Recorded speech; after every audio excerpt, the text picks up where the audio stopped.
Live from KSAT 12, the Nightbeat starts right now. He's calling it inappropriate. Tonight, there are more questions about the relationship between the Bexar County District Attorney and a criminal justice reform group based out of Austin. I talked to former Bexar County District Attorney Nico LaHood tonight. He is one of the attorneys defending a former San Antonio police officer, and he has questions. He also has a subpoena for the Bexar County District Attorney. It all stems from KSAT's investigation into the DA's involvement with a group called the Wren Collective. 1 week ago today, we told you about DA Joe Gonzalez and his first deputy's frequent communications with this group. Several high-profile cases are mentioned in the 200-plus pages of messages that KSAT received, including the shooting of Eric Cantu in a McDonald's parking lot at the hands of former SAPD officer James Brennan. Brennan is Nico LaHood's client. We found several pages of messages between Gonzalez's first assistant, Christian Henriksen, and the Wren Collective's founder, Jessica Brand, sent the day the district attorney dropped charges previously filed against Eric Cantu. In one of them, Brand suggests the DA hold a press conference, saying in part, quote, explain your dropping charges and why they were ever filed, and then that obviously the video is extremely disturbing. You can't say more about pending cases, but are obviously investigating, and you know this incident has harmed public trust, end quote. Several months later, Henriksen texted Brand, quote, we got an indictment on the officer from the Eric Cantu case. Thanks for the help from you and your team, end quote. Now that officer's attorneys want to see all of those messages. It's inappropriate, and we don't know what else is there, but I think now that everyone's asking the right questions, and we have to ask it in relation to Mr. Brennan. I mean, he's our client. He has certain constitutional rights. We're going to zealously represent him like we do all of our clients. But in this situation, because it's a high profile case and the district attorney has made this something that's in his crosshairs, that we're going to respond in kind. That subpoena commands the DA's office to hand over records tomorrow morning during a hearing for former Officer Brennan. His attorney, former Bexar County DA Nico LaHood, told me tonight he believes Gonzalez was trying to influence a potential jury pool. He wants the trial moved. KSAT will be covering that 9 a.m. hearing tomorrow. A major deadline fast approaching for neighbors fighting plans for a wastewater treatment plant. You've heard what they've had to say before. Requests to contest a key permit for that plant. They're due on Monday. And if the permit's approved, the plant would dump 1 million gallons of treated sewage water into Helotes Creek every day. That would affect the Trinity Aquifer. And as the Night Team's Patty Santos explains, potentially the Edwards Aquifer, which is where most of us get our water. And Malukas is the general manager of the Trinity Glen Rose Groundwater Conservation District. So the beauty of a real-time water level station is that we don't have to come out here very much. She says the water that enters the Trinity Aquifer is extremely vulnerable to pollution. We saw an uptick in the swell from those rains within less than a week's period of about 21 feet increase. Malukas says the GCD has no authority to monitor water quality, so it relies on over 4,000 water well permit holders to baseline test their water wells regularly. To get baseline testing to start from there so that they always have that record, so that if they ever need to test their water quality in the future, they always have that baseline. Those tests could become crucial for Samuel Gom and his neighbors. This water is mostly in the creek. It's like a recharge from springs. His homestead is about a quarter-mile away from the Guajalote Ranch property north of Gray Forest. If the state approves it, a wastewater treatment facility built there would dump 1 million gallons of treated sewage water daily into the Helotes Creek. The creek runs through Gom's property. Our major resource is water, and we need to protect it. Gom points to this 2021 storm as an example of flooding problems. He believes the development will only make that worse and harm the creek's ecology. It's going to create pools, algae blooms. Lucas says the GCD board is worried about potential high-risk events like wastewater spills. Studies show the Trinity Aquifer's water flows southeast into the Edwards Aquifer. We're doing everything we can to protect the water resources and to make sure that we have enough here for future generations. So I'm sure that whole development must worry you on a personal level. On a personal level, there are some concerns. Patty Santos, KSAT 12 News. The people planning to contest that permit are organizing now. They're going to gather tomorrow night for a meeting that's hosted by the Greater Edwards Aquifer Alliance. That's scheduled for 6:30 to 8:30 at La Escondida Celebration Center up in Helotes. Speaking up and telling the truth are what one domestic violence survivor says are crucial, even though it's easier said than done. That's why the San Antonio Police Department is trying to make it a little easier for victims to speak up. This is one of the department's new safe rooms. 2 months ago, SAPD unveiled one at every substation as part of Metro Health's trauma-informed care. They're designed to bring some sense of peace and comfort for domestic abuse survivors.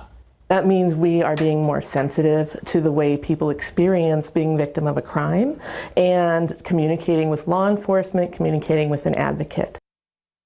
It's also very nice for kids to come in there. They have magazines and toys. We want you to take the chance, though, right now to remind you, if you or someone you know is struggling in an abusive relationship, we have a list of resources. The number to Family Violence Prevention Services, 210-733-8810. You can also head to ksat.com/domestic violence for many more resources. Help is out there. In other news now, a jury convicted a man for killing another man in a drunk driving crash back in 2022. Fabian Lopez was on trial for intoxication manslaughter in the death of 27-year-old Robert Gutierrez. The punishment phase in the trial started today. It continues tomorrow morning. Lopez faces anywhere between 2 and 20 years in prison.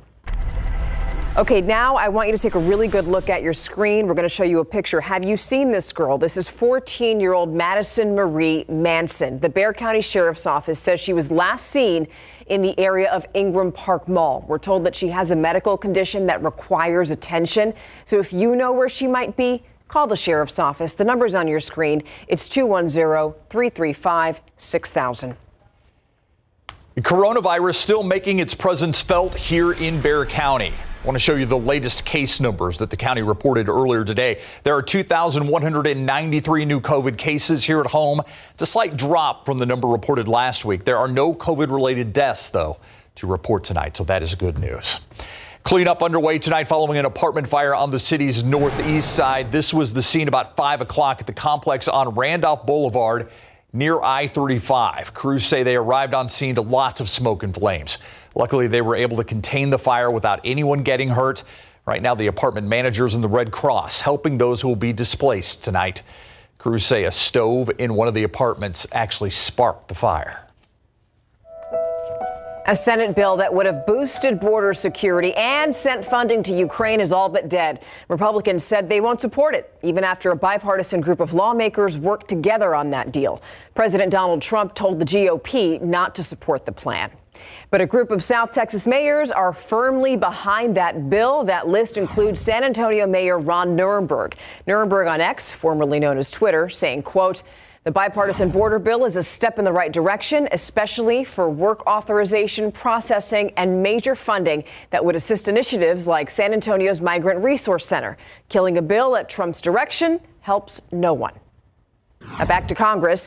The House vote to impeach Homeland Security Secretary Alejandro Mayorkas has failed. The final tally for this was 214 for and 216 against. 4 Republicans voted against that motion. Republican leaders who want to remove Mayorkas say that his handling of the situation at the southern border is unlawful. By the way, even if the motion had passed the House, it's unlikely that the Democratic-controlled Senate would have voted to remove Mayorkas. Meanwhile, GOP leadership is signaling that they're going to try to impeach Mayorkas again.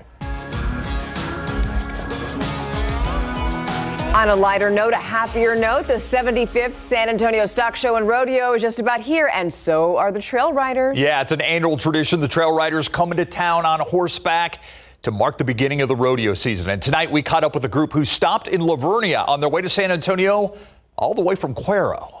It's honestly really exciting. This will be my first year riding in the San Antonio Stock Show and Rodeo, and I'm so excited.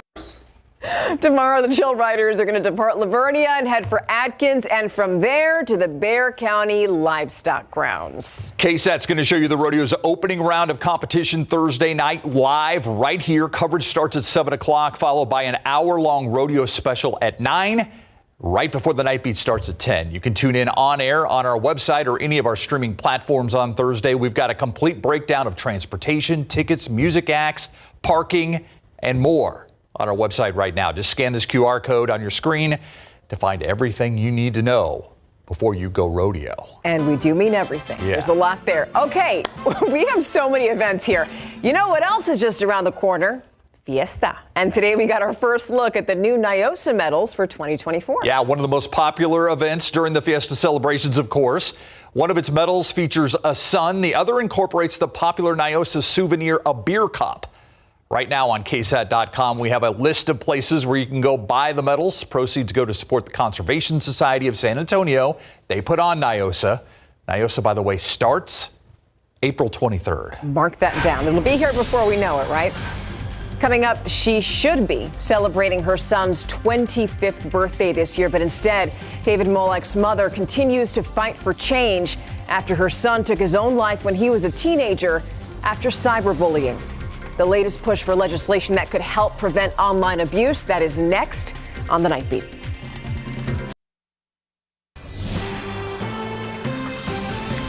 David Molek should be turning 25 this year, but he didn't make it past 16. He was a victim of cyberbullying and he took his own life. Now his mother is fighting for legislation she believes would have helped prevent online abuse. She spoke to the Night Team's John Paul Barajas about this latest effort. It's been an emotional and physically draining long week for us. The hearing was dramatic. Maureen Molek made the trip to Washington, D.C. last week to represent her son, a victim of cyberbullying. She was there as lawmakers questioned social media executives. You have a product that's killing people. Molek was among dozens of parents who blame online abuse for their child's death. Each held photos of their children, putting many faces to a virtual but very real issue. David died by suicide in 2016 after a year-long battle with his addiction to social media and internet gaming. And he was cyberbullied the last 3 months of his life. The Molek family founded David's legacy in hopes of eliminating bullying through education, legislation, and legal action. Maureen says families like theirs want to make the internet a safer place while having their voices and stories heard. And the parents' presence at the Senate hearing got the attention of Facebook founder Mark Zuckerberg. I'm sorry for everything that you've all been through. No one should have to go through the things that your families have suffered. That's not what we needed from him. We needed assurances from him, and we needed his support behind the Kids Online Safety Act. The Kids Online Safety Act, or KSAT, would require social media companies to, quote, take reasonable measures in the design and operations of products or services used by minors to prevent and mitigate certain harms, end quote. It would also require the highest privacy and safety settings to be default settings for users under 18 and give users an option to opt out of algorithm recommendations. We have 47 co-sponsors, which is basically unheard of in Congress, and a bipartisan support. And so we're expecting a floor vote. A floor vote has not yet been scheduled. The bill has support from Texas Senator John Cornyn, who is listed among the bill's co-sponsors. And Molek says she has spoken to Senator Ted Cruz about getting his support. John Paul Barajas, KSAT 12 News. The Molek family to me is remarkable because they took a tragedy and made it their son's legacy. The fact, the fighting cyberbullying, fighting for kids out there who are victims. And a purpose. You know, a lot of us don't remember. We remember what it was like to be bullied on the playground, but online constantly, it doesn't stop. Absolutely. All right, switching gears right now, 10:17, 55 degrees out there. And I would say tomorrow is going to be kind of chill, right? Maybe a little bit of fog. It's chill. Just chill. We're going to be chill. Just chilling, yes. You know, a little cool in the morning, literally speaking. We'll be in the 40s again to start the day, but comfortable by the afternoon, right near 70. A little bit of fog possible tomorrow morning. I don't expect it to be problematic. Warmer mornings will lead to higher humidity and some fog, especially by Thursday. That's when it could be problematic for the morning commute. Weekend rain chances to update you on. We boosted rain chances a little bit on Saturday, and then a Sunday cold front affecting us as we go into next week. Let's start with rain and talking about rain. Area reservoir levels, really not much of a change from the recent rainfall, just a little teeny smidge upward in a few of them. That's it. Otherwise, they're still struggling, and we need the rain. The 10% chance you see Thursday and Friday, that's for a few sprinkles. Saturday, 40%. We've bumped it up a little bit, and I'm inclined to maybe bump it up a little bit more once I get just a little bit more confidence in the information I'm seeing. And then those rain chances fall off by Sunday and into Monday. So really we're focusing on Saturday. Here's the overall pattern. Cirrus clouds have been moving in, those big wispy clouds way above us at 30,000 feet. They gave us our spectacular sunset this evening. It sure was nice. That's just a little offshoot of the overall pattern that we have going here. Look at all this activity in the western U.S., desert Southwest, a lot of rain and mountain snow. The atmospheric river that was slamming Southern California has since ended and pushed eastward, but it's not as intense. And we're going to get in on some of this energy from that big dip in the upper level flow, that trough. It's going to set up this southwesterly flow aloft, which just has little impulses of energy in it, little ripples in the flow, and extra moisture aloft from the Pacific. That's why I call it the dirty flow, because it's just kind of messy. It just triggers clouds and then some showers and periodically spaces them out kind of indiscriminately. It's hard to time them out sometimes. But Saturday looks to be the time frame, especially the first half of the day, when I think we're most likely to see the scattered showers, maybe a few thunderstorms. And of course, it's still a little far away, meteorologically speaking. So we'll update you on the timing and just how much we could see as it gets closer. Temperature-wise, 68, the high temperature today after a morning low of 41. Big temperature spread. That's common when we have such dry air in place. Dew point of 39. This dry air, it's like desert-like air, very efficient at cooling off and warming up. So you cool off at night, and then you warm pretty quickly during the day. These dew points will be rising, though. So we'll have the wind starting to come off the Gulf of Mexico, and you'll feel it tomorrow. That southeasterly wind, a little breezy at 10 to 20. That's going to boost the humidity a little, and most importantly, add the moisture to the air to help generate some fog, drizzle, and just general morning dampness on Thursday and possibly even Friday morning as well. And then notice how those dew points fall off behind a cold front that hits on Sunday. And by the way, you will notice a hint of humidity back in the air by Friday and Saturday. Tomorrow morning, we start the day at 46 degrees in town, some lower 40s in the hill country. Not all that bad, actually a little above average in the morning. Brief fog and then sunny and 70 by tomorrow afternoon. As I mentioned before, a bit breezy, a southeasterly wind at 10 to 20. 74, Floresville, Nixon and Smiley. Comfort, Bernie, Kerrville at 67 tomorrow. Now notice those warmer mornings back in the 50s, but behind the cold front on Saturday, next week, after Super Bowl Sunday, back to work, back to school on Monday, near 40 for mornings early next week and afternoons only lower 60s. All right, Adam. Thank you. I still think the Monday after Super Bowl should be a holiday. But, people will turn it into one. What do I know, right? By the way, the Spurs, a few more games before the All-Star break. Yeah, and the thing is, what I like about Victor Wembanyama, he's so poised and has such a good head for being, a 20-year-old. So, yes, he's going to be a part of NBA All-Star Weekend, but you know what? He's not even focused on that. Plus, in the NFL, Brock Purdy, 49ers quarterback, is trying to block out that Super Bowl noise. Coming up.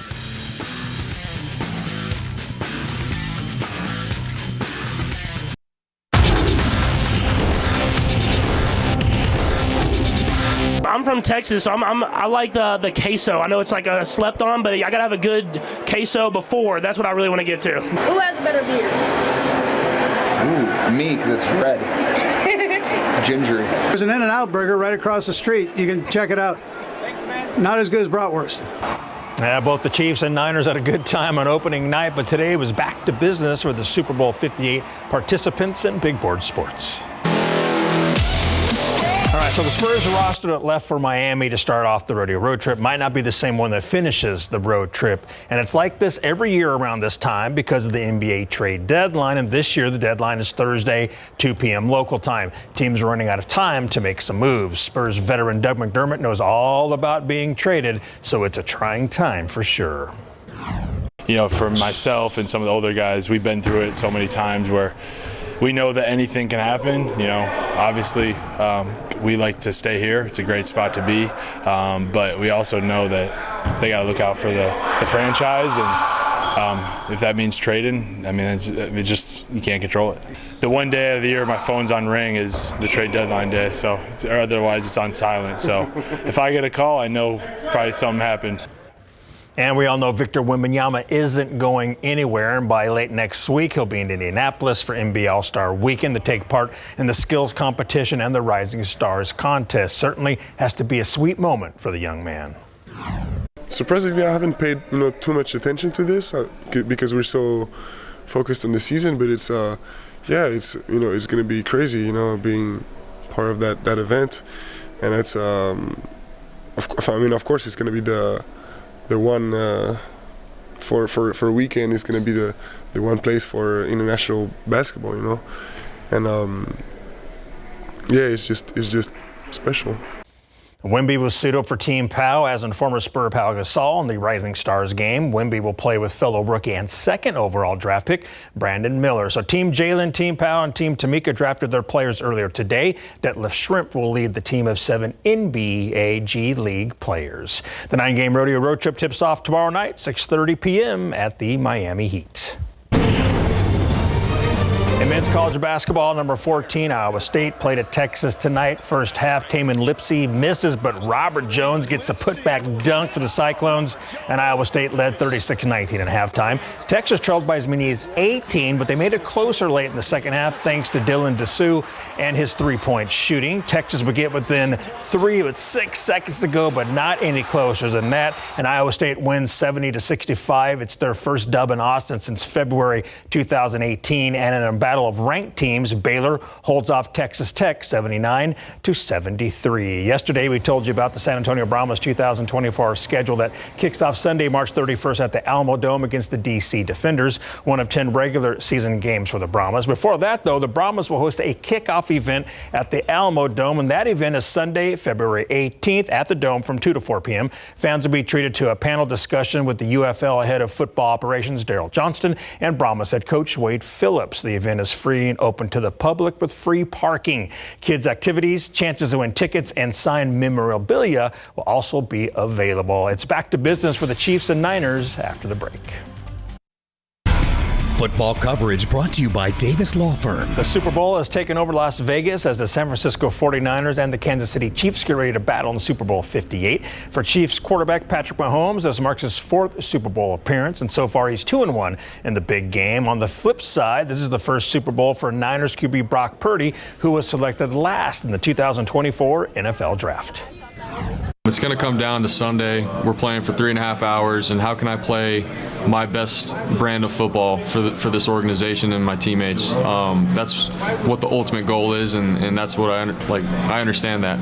And obviously with the media and all the stuff going on the outside, you get a lot more attention than you ever have probably in your life, and that's okay. But for me, it's turn off the social media, turn off all the other outside stuff. It's humbling because I never thought I would be in this many Super Bowl games, honestly. I mean, you strive to be great, but you understand how hard it is to even be in this game. And for us to be in my 4th one and my 6 years of starting, it truly is remarkable, and I don't take it for granted because you never know if you're going to be able to be back in this game. Super Bowl 58 between the Chiefs and Niners will kick 5:30 p.m. Sunday from Allegiant Stadium in Las Vegas. The Niners are favored by 1.5 points to win and keep the Chiefs from claiming back-to-back Super Bowls. It is amazing when you think about Patrick Mahomes. Isn't it? He's been starting for 6 years, 4 of those he went to a Super Bowl. It's so crazy to think about. It is. An awesome record. Yep. We'll be right back. Thank you so much for staying up with us tonight. Have a wonderful night. See you tomorrow.